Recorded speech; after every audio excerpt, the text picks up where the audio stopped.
नवी मुंबईमधल्या अग्रोली गावात 1961 सालापासून गणेशोत्सवाला सुरुवात झाली।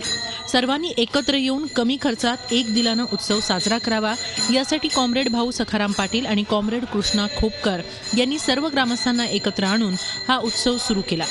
आजही तसाच गणेशोत्सव इथं साजरा केला जातो।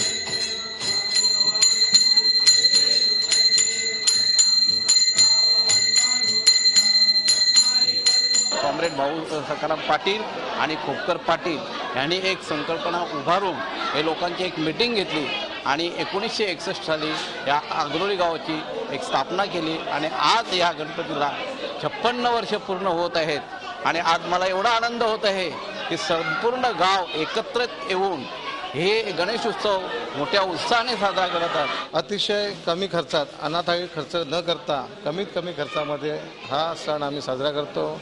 या सणासाठी गावातील लहानांपासून मोठ्यांपर्यंत सर्व जाती धर्माचे लोक या 10 दिवसात एकत्र येऊन हा सण साजरा करतो। गावातल्या प्रत्येकानं गणपती आणण्यापेक्षा अख्ख्या गावात एकच गणपती आणून सर्वांनी खर्चाला हातभार लावतानाच बचतही व्हावी हा यामागचा हेतू। त्यासाठी सुरुवातीला प्रत्येक कुटुंबाकडून फक्त ₹1.25 वर्गणी घेतली जात होती। आज या गावात असलेली 100 कुटुंब तितक्याच एकोप्यानं या उत्सवात सहभागी होतात।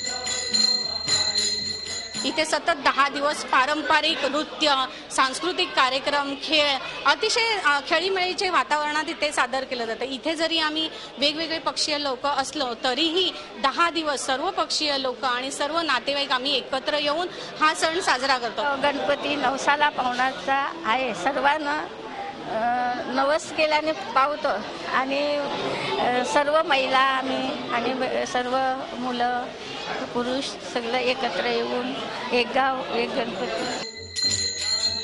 10 दिवसांच्या या उत्सवात गावातील आबालवृद्ध हिरिरीनं सहभागी होतात, तर महिला मोठ्या प्रमाणात विविध नैवेद्य गावातल्या या एकुलत्या एका गणरायासाठी तयार करतात। अग्रोली गावाची ही परंपरा इतरांसाठीही नक्कीच आदर्श अशीच आहे। Swati Naik, Zee media, Navi Mumbai. Zee 24 तास रहा एक पाऊल पुढे।